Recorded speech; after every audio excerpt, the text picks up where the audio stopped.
Okay, Mishnah Daled starts like this.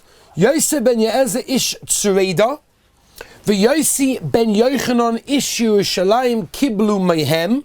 We'll explain in a moment why we have two.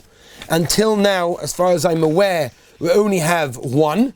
In other words, we had Antignoish is Soichoi Kibel Mishimen Hatzadik, and before that we've had, basically Shimon Hatzadik, and then it goes all the way back to the beginning. So the very first time that we have two people, we have to understand why. And before we get to that, we'll just finish off the Mishnah. Yosef ben Ye'ezer ish Tzreida oime. Yiveischa beis vad lachachomim. Your house should be a beis vad lachachomim. We mentioned this in the Parsha Shir for all of you that are awake. Ve'hevi misabig ba'afa ragleim. And you should literally immerse yourself in the dust of their feet. Ve'hevi shoyse b'tzoma estivreim. And you should drink with tremendous thirst their words. So we'll go like this. First of all, when Antigonus died, so there was a tremendous change in basically the Manhigei Yisrael with the leadership of Klal Yisrael. No longer was one Rav, one Godel, the authority of all of Klal Yisrael. There was no such thing. What happened for the next several generations was that the heads of Klal Yisrael were zugos. They were pairs. In other words, and you'll find that in Mishnah Dalet, you'll find that in Mishnah Hay, you'll find that in Mishnah Zayin. Many of the next Mishnayos in Pirkei Avos are all zugos, that are pairs, because those are the people that were manhigim. They were basically residing over Klal Yisrael. These people had the authority over Klal Yisrael, and both of them did incredible jobs. The first of each pair was always the Nasi, right? He was basically the president of the Sanhedrin. And his function was to make sure that the luach and people were doing things correctly and acted correctly in the community. And the second one generally was the Av Beis Din, that was the head of the Sanhedrin Agadol and Paskin Shailas. So over here we've got, I'm just giving you some of the history which we don't always learn when we learn the Mishnayos. It's interesting just to know. Yosef ben Ye'ezer ish Tzreida, he was the Nasi. And Yosef ben Yochanan ish Yerushalayim, he was the Av Beis Din in this case. And these two were basically the last of what we call the Issa Shkolias. They basically knew all of Torah. It was incredible. So these are the first zugos that we mention over here. So that's just a little bit of understanding of who these people were. So again, what do they say? And this is a understanding of how we're meant to act and how all future generations are meant to act in order to keep Torah in Klal Yisrael. So number one, Rashi explains it means that your house should be a place that people learn there. The Rambam says it means that it should be a place that if there's a meeting called, then basically it should be in your place, and as your house should be recognized as the place to meet. I'll take the questions just in a moment, but I just want to get through some of the things before I forget where I am, because I've got a couple of svarim here, so I want to make sure that I get over here. It's interesting, Rabbi Yoina learns Misavik Ba'ava Raglei means, and he quotes Gemaras, that in those days the Rebbe always sat on the bench and the Talmidim sat on the floor, and that's the representation of Misabik Ba'afa Ragleim, because you're by their feet. They're sitting above, which is how they all used to sit. Gemara in Brachos tells us this in a lot of detail, and you sit on their feet. That's how it is, and that's how it should always be in that case. There's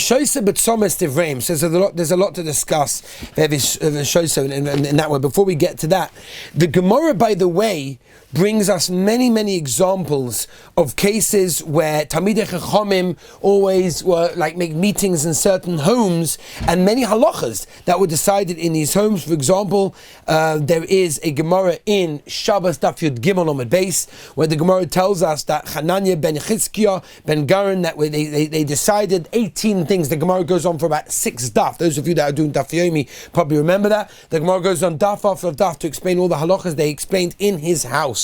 The Gemara in Sanhedrin, Ayin Daladom and Aleph, also tells us that there was a place called Lod, and there was a home by the name of a man named Lizza.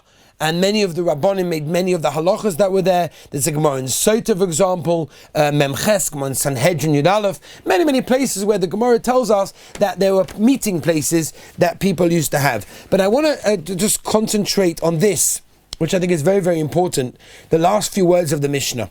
It's very interesting, the Lashon. And if we look at the words, it says, and I want to point out, b'tzoma. B'tzoma means with thirst. Now that's interesting. It should have really said, because it was trying to convey the message that I should, when I hear a Rav speak, when I hear my Rebbe speak, when I hear a Shir, whatever it is, it should be drunken with thirst, with a geschmack, with, when you're really, really thirsty, as Naftali is right now, you take a drink, it's geschmack. That's how a Shir should be. Geschmack. Which is why one of my Rebbeim, Mashkiach of Torah, the Reb Noach Olowik Shlita, always used to say that if someone is really your Rebbe, but like really your Rebbe, and he used to say this is the litmus test. If you want to know if he's your Rebbe, you don't mind hearing the same thing from him twice. If he's not your Rebbe, he's saying twice, like, I've heard this one, leave me alone. But if he's really your Rebbe, and you care about him, then when you hear it twice, you'll want to hear it again, because maybe he says it this time a little bit different, maybe it has a different meaning, a different mashmos, whatever it is. And therefore you should drink it up with thirst, like it's geschmack. I don't mind drinking water again and again, and I don't mind hearing a shir again and again. But again, there's a problem with the Lashon. It says b'tzoma, with thirst. It should really have meant, if it was meaning eagerness to learn, it should have said k'tzoma. Like thirst. Like when you're thirsty, you drink with eagerness, so too when you learn, it should be learned with eagerness. What is batzama? What's the Lashon? Again, it's the Mishnah, Rabbi, so we can medayik in every single letter and every single word. What is the Lashon of batzama, with thirst? So there's a Perish, as I mentioned to you a moment ago, in Masechtas Avos that I have over here. It's beautiful, and there's a Perish, if I remember correctly, called Ruach Chaim. No, Derech Chaim is the Maral. Ruach Chaim from Reb Chaim Volozhin. And I'll quote you what he says. I'll say it in English. He says that there is a very specific reason for the wording of this Mishnah. And he says a beautiful understanding, and with this, I think the Mishnah has really been explained in a beautiful way. Says Reb Chaim Volozhin, when a person is thirsty and he satisfies his thirst with water, so the craving for water has gone away. That's how it is. I'm very thirsty, it's boiling hot, I've worked hard, I want to come home, I take a cup of water, I drink it, I'm done. I don't need to drink anymore, right? I no longer crave water. Torah is not like that. Torah shouldn't be, I wake up in the morning, I'm craving Torah, I want Torah. I heard a shir, okay, I'm done. I'm potter, I'm finished, it's over. Just like when I drink the water, I'm potter, I don't have to drink water anymore, my craving is gone. That's not what wants to happen over here. Faket, the contrary is true. The more we learn, the more eager we should want to learn. And therefore, in contrast to someone that has a very parched throat, our thirst for knowledge should never be alleviated. And therefore we should learn, listen carefully, with thirst, not like thirst. Beautiful Pshat Reb Chaim Volozhin. If you learn like someone who's thirsty, then just like someone who's thirsty, he's finished, it's over, and therefore I'm done. No, that's not how we learn Torah. How we learn Torah is someone who's got with thirst. You're constantly thirsty, you constantly want more. And I think that is a really good understanding of what's going on, because at the end of the day, when Torah is vast, Torah is big, Torah is tremendous. And again, Yosef ben Yezer and Itzroed and Yosef ben Yochanan and Yerushalayim are telling us a tremendous thing. They're telling us, how do we transmit, how do we keep Torah in Klal Yisrael? What are we going to do to make sure that Torah exists and always continues in Klal Yisrael?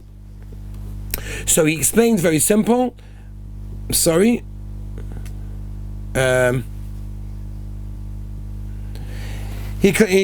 is the way to keep Torah in Klal Yisrael. This is the way to keep Torah in our soul, to give it over to our children. It's constantly to have this geschmack. It's constantly to have this with thirst, not like someone who's thirsty. And that pretty much finishes off that Mishnah in a way that we understand it, to make sure that we continue to give the Torah over in that way.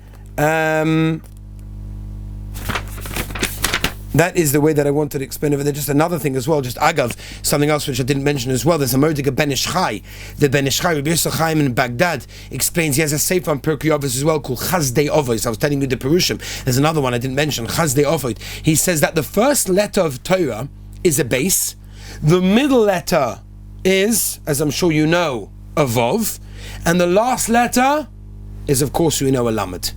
And it comes to tell us, and it stands for base vad lachachomim, and that's what it comes to teach us, which is very, very interesting. Reb Chaim of Voloshin, by the way, just to mention another thing on the Mishnah, advises another way. How do we turn our homes? He wants to talk about a more practical way. We don't have everyone's coming to our homes in order to make big meetings for Rabbonim. If that's the case, how do we turn our homes into a base vad lachachomim? So he says, how do you turn your house into a base lavad lachachomim? Very simple. You have svarim. When you have svarim in your home, then that is the way that you turn your home into a base lavad lachachomim, because it means that you totally and can always learn at any time, and therefore that is turning your house into a base vad lachachomim.